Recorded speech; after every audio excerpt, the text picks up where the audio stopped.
Bonjour mon frère, bonjour ma soeur. Aujourd'hui 20 février, j'espère que vous allez bien. Nous allons très bien. Nous rendons grâce à Dieu pour tous les témoignages qui pilulent sur YouTube, par le mail. Nous rendons grâce à Dieu pour tout ce que Dieu est en train de faire. Je pensais que ces jours précédents, nous allions avoir certaines personnes qui allaient être réticentes à continuer les pensées quotidiennes. Mais je me suis rendu compte que vous avez compris le système de pensée que nous avons à vous encourager à voir au-delà de ce que les autres voient, mon frère, ma soeur. Et je rends grâce à Dieu pour tout cela. Le texte de la méditation d'aujourd'hui se trouve dans Jacques, chapitre 1, verset 17. « Toute grâce excellente et tout don parfait descendent d'en haut du Père des Lumières, chez lequel il n'y a ni changement, ni ombre de variation. » Je vais répéter parce qu'il faut vraiment détruire ce système de pensée qu'il y a au sein de nos églises chrétiennes. Toute grâce excellente et tout don parfait descendent d'en haut. La question que nous devons nous poser face à ce texte biblique, toute grâce excellente et tout don parfait descendent d'en haut. Qu'est-ce qui descend d'en haut ? C'est toute grâce excellente et tout don parfait. Et le titre de la méditation d'aujourd'hui est « Est-ce que Dieu se sert de la maladie pour vous enseigner quelque chose ?» Un titre qui en dit déjà long, mon frère, ma soeur. Mais si nous avons voulu mettre ce texte en exergue aujourd'hui, c'est parce qu'il y a une pensée provenant du diable qui a été injectée. C'est comme un virus qui est venu s'installer au sein des églises qu'on a accepté que la maladie vient de Dieu pour nous enseigner quelque chose. Mon frère, ma soeur, certains disent, si Jésus a pris mes infirmités et s'il s'est chargé de mes maladies, pourquoi suis-je alors toujours malade ? Parce que vous n'y croyez pas encore. Ça, c'est la réponse. Si tu es encore malade aujourd'hui, après plus de 1 mois et 20 jours, c'est parce que encore au jour d'aujourd'hui, tu ne crois pas selon ce que la Bible enseigne. Tu crois d'une manière naturelle, tu crois d'une manière émotionnelle, parce que voilà, ta maladie te fait souffrir. Mais Dieu veut que tu prennes cette guérison tout d'abord spirituellement parlant, pour que dans le spirituel, ça t'injecte une sorte de vaccin dans ton âme et ton âme vaccine ton corps, mon frère, ma soeur. Nous sommes esprit, âme et corps, et pas corps, âme et esprit. Non, nous sommes avant tout esprit, âme et corps, mon frère, ma soeur. Il se peut que vous y croyez dans la tête en disant « Oui, c'est vrai, mais pas vraiment dans votre cœur. » Car si vous y croyez de votre cœur, vous seriez d'accord avec Dieu et vous confesseriez de votre bouche « Il a pris mes infirmités, il s'est chargé de mes maladies, donc je ne l'ai plus. » C'est ça la confession. Quand tu es persuadé d'une chose, tu peux avoir tous les événements possibles et inimaginables qui peuvent venir contre. Toi, tu es fixe que Jésus a pris tes infirmités, il s'est chargé de ta maladie et tu n'es plus malade, mon frère, ma soeur. Une personne qui croit que Jésus a pris ses infirmités et se charge de ses maladies s'en tiendra à sa confession de foi, même quand il souffre toujours, et même encore plus fort, il dira « Je suis guéri, je suis guéri ». Le chrétien qui est vraiment né de nouveau est un chrétien qui est tenace, face aux vérités que la Bible déclare. Il sait que Jésus se chargea de ses maladies et les symptômes disparaîtront s'il s'en tient à sa confession. Nombreux sont ceux qui pensent que Dieu veut qu'ils soient malades, mais quand je leur demande pourquoi ils voudraient qu'ils soient malades, ils n'ont pas de réponse. Ils ne savent pas. Je prie pour la guérison depuis bien longtemps et des gens me disent souvent « Il se peut que Dieu essaye de m'enseigner quelque chose. » Lorsque je leur demande « Vous êtes malade depuis combien de temps ?» Parfois ils répondent « 25 ans, 30 ans, 40 ans. » Et je leur dis « Qu'est-ce que vous avez appris jusqu'à aujourd'hui par rapport à votre maladie ?» Normalement, je crois que nous sommes des chrétiens avec un cerveau. Nous sommes des chrétiens avec le Saint-Esprit en nous. Je crois que le Saint-Esprit n'a pas besoin d'attendre 10, 15, 20, 30 ans pour nous enseigner quelque chose. S'il y a quelque chose à nous enseigner, il est capable de nous venir à notre rencontre et nous dire, voilà, Salvatore, il y a ça qui ne va pas. Tu fais ça pas bien, il faut que tu fasses ça comme ça. Pourquoi je dois passer par la maladie pour que le Saint-Esprit m'enseigne quelque chose? Il y a quelque chose que je dis bien souvent. Dieu n'utilisera jamais les armes de l'ennemi pour nous enseigner quoi que ce soit. Dieu ne t'enseignera pas de mentir pour t'enseigner la vérité. Non, tu dis la vérité, point barre, et c'est tout. Si tu dois parler avec autorité, pas besoin de la colère. Le Saint-Esprit, vous voyez, des fois, on a cette impulsion, mon épouse et moi, où nous parlons par l'Esprit. C'est le Saint-Esprit qui nous pousse à parler comme ça. Mais ce n'est pas une colère.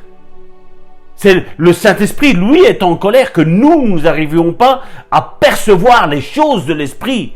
Nous n'arrivons pas à comprendre les choses élémentaires du spirituel. Normalement, après 1 an, 2 ans, 3 ans, ils devraient me dire qu'ils savent. Mais eux, ça fait 20, 30 ans, 40 ans qu'ils souffrent et ils n'ont encore rien compris. Ils me disent non, je n'ai rien appris. Je leur réponds, si Dieu essaye de vous enseigner quelque chose depuis 25 ans, ou il est nul comme professeur, ou vous êtes un étudiant incompétent. Une telle mentalité serait comique si ce n'était pas si tragique. Mon frère, ma sœur, il est temps que tu arrêtes de penser que Dieu t'a envoyé une maladie pour t'enseigner quoi que ce soit. Non. Dieu n'est pas dans la maladie. Dieu n'a rien à faire dans la maladie. Dans le royaume de Dieu, celui que Dieu nous a préparé, où Jésus a été nous préparer une place, mon frère, ma sœur, la Bible nous dit qu'il n'y aura plus de pleurs, il n'y aura plus de maladie, il n'y aura plus de souffrance. Le royaume de Dieu, c'est ça. C'est un monde sans pleurs, sans souffrance, sans maladie, mon frère, ma sœur. Dans le royaume du diable, là il y a les pleurs, là il y a la maladie, là il y a les souffrances. Mais pas avec mon Dieu, pas avec mon Père. Avec mon Père, ça n'existe pas. Et il n'envoie pas la maladie pour t'enseigner quoi que ce soit. La maladie ne vient pas de Dieu, point. Je ne veux pas entendre de votre bouche, mon frère, ma sœur, après ces enseignements, vous nous connaissez. Je ne veux pas t'entendre dire que Dieu permet ça. Non. Dieu retire sa main de protection, oui, quand nous désobéissons à sa parole, quand nous sommes têtus, quand nous croyons à ces imbécilités que Dieu nous envoie une maladie pour nous enseigner quoi que ce soit. Pour nous enseigner, mon frère, ma sœur, nous avons parlé de la parole de Dieu. Dieu nous enseigne à travers sa parole de Dieu. Dieu nous enseigne à travers de véritables serviteurs de Dieu. Mais quand on vient me dire que Dieu envoie une maladie pour nous apprendre quelque chose, je suis désolé. Ce n'est pas un témoignage de l'esprit. C'est un témoignage du diable, ça, mon frère, ma sœur. Donc, mon frère, ma sœur, pour briser ce raisonnement, nous avons besoin de notre prophétesse qui va nous faire une de ces déclarations où je sens que, je vais dire vraiment, ce raisonnement va tomber en poussière, mon frère, ma sœur. Au nom puissant de Jésus, tu ne penseras plus comme ça, mon frère, ma sœur. Amen, amen. Et c'est ce que je pensais à l'instant, justement. J'avais la même pensée que lui. Qu'il est temps de faire tomber ce faux raisonnement. Voyez, mes bien-aimés, j'espère que vous avez compris à travers tout ce qui vient d'être dit aujourd'hui, à travers cette méditation. Voyez comment l'ennemi de nos âmes est si rusé à enchaîner nos frères et nos sœurs dans de faux raisonnements. Parce que ceux qui ont cette mentalité, ceux qui ont ce raisonnement qui dit que la maladie vient de Dieu, que Dieu envoie cette maladie pour nous enseigner quelque chose, sont totalement prisonniers d'un terrible mensonge. Terrible mensonge. Si je le dis bien, c'est un terrible mensonge. Pourquoi ? Parce que c'est tout le contraire, mes bien-aimés. Tout le contraire. Dieu a envoyé Jésus-Christ pour nous guérir. Et non pas pour nous maudire ou pour que nous restions dans la maladie. Non! La vérité, c'est que Jésus-Christ est venu pour nous guérir. Et la maladie ne vient pas de Dieu. Elle ne vient pas de Dieu. Il faut que tu fasses tomber ce raisonnement, mon frère, ma sœur. Aujourd'hui, Nous voulons replacer la vérité à sa place. Nous voulons faire tomber les forteresses dans nos esprits. La maladie ne vient pas de Dieu. La maladie vient de l'ennemi de nos âmes qui nous a pris prisonniers dans ses raisonnements. Dieu n'est pas notre ennemi. Dieu est un Père, bon, loyal, fidèle et qui désire le meilleur pour nos vies. Voilà la vérité. Et pour cela, pour que nous puissions acquérir tout cela, il a envoyé son Fils Jésus-Christ, son seul et unique Fils, tout ce qu'il avait de plus précieux pour que nous puissions recevoir notre guérison. S'il avait envoyé cette maladie, pensiez-vous qu'il aurait donné tout ce qu'il avait de plus précieux pour que nous soyons guéris, pour que nous recevions tout le contraire? Bien sûr que non. Essayez de réfléchir à la lumière de la parole. Vraiment, dans le calme, c'est un vrai mensonge de l'ennemi. L'ennemi est très rusé pour nous jeter à la figure tous ces mensonges. Et combien je suis triste de voir des frères et des sœurs qui tombent dans ce piège et qui croient plus l'ennemi de nos âmes que la vérité que Dieu proclame pour notre vie. Mais bien aimés, il est temps de renverser ces raisonnements, de renverser tous ces mensonges qui viennent dans nos têtes pour que nous puissions être éloignés du plan de Dieu, du plan parfait de bénédiction de Dieu.